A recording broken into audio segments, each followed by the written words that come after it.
Aujourd'hui, je vais vous parler des problèmes de paupières et ses détails techniques. Tout d'abord, il faut bien observer les paupières. Les techniques consistent à enlever l'excédent de peau et de muscles qui retombent et qui vous empêchent de voir clairement. Dans un tel cas, il est nécessaire de subir cette chirurgie pour la santé plutôt que pour l'esthétique. La blépharoplastie corrige les paupières lourdes et tombantes, permet d'ouvrir le regard, de lisser les plis au creux de la paupière mobile, ce que nous appelons la blépharoplastie supérieure. Peu de gens le savent, mais le problème de paupières tombantes peut être soit d'origine congénitale ou soit dû au vieillissement. Ça peut être une seule ou les deux en même temps, ça dépend des patients.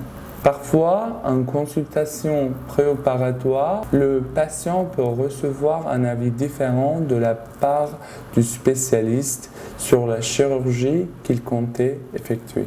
Parfois, le patient dit que sa paupière est tombante, mais en fait, ce sont ses sourcils qui sont tombants et nous aidons ce patient en soulevant ses queues de sourcils, pas ses paupières. Je voulais donc parler de 3 sujets différents concernant l'œil. Les chirurgies que nous faisons le plus fréquemment est la blépharoplastie supérieure. 90 à 95% de la clientèle qui effectue ce type d'opération est constituée des personnes de plus de 40 ans. S'il y a un excédent de peau et des gonflements sur la paupière supérieure et des poches dans la paupière inférieure, nous pouvons prendre une partie du muscle sous cette peau et vous offrir un look plus jaune et plus vif. L'opération se fait sous anesthésie locale environ une demi-heure. Bien sûr, si le patient a peur,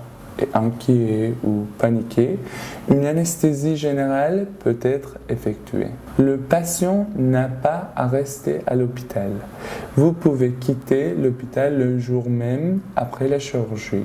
Important des lunettes de soleil. Il n'y a pas vraiment d'ecchymose et de gonflement post-opératoire. Certains patients peuvent avoir de très petites éruptions cutanées ou des ecchymoses. C'est pourquoi des petits saignements peuvent survenir. Mais le patient reprend sa vie quotidienne rapidement. Le patient doit venir pour le contrôle le 5e jour. Quand le patient arrive, on retire les fils du suture, les fils du suture du patient et puis il reprend sa vie quotidienne.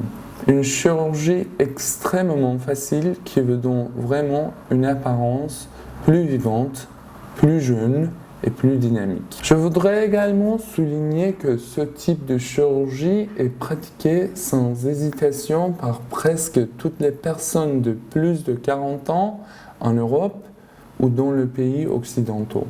Donc, si votre vie quotidienne ou votre environnement social l'exige, il ne sert à rien d'attendre. Si vous avez des poches ou un excédent de peau sur votre paupière, sachez que cela ne s'améliorera pas avec le temps, mais s'aggravera progressivement. Si cela vous dérange, faites-le et trouvez le bonheur. En tant que médecin qui exerce ce type de chirurgie très souvent, je ferai tout ce que je peux pour vous.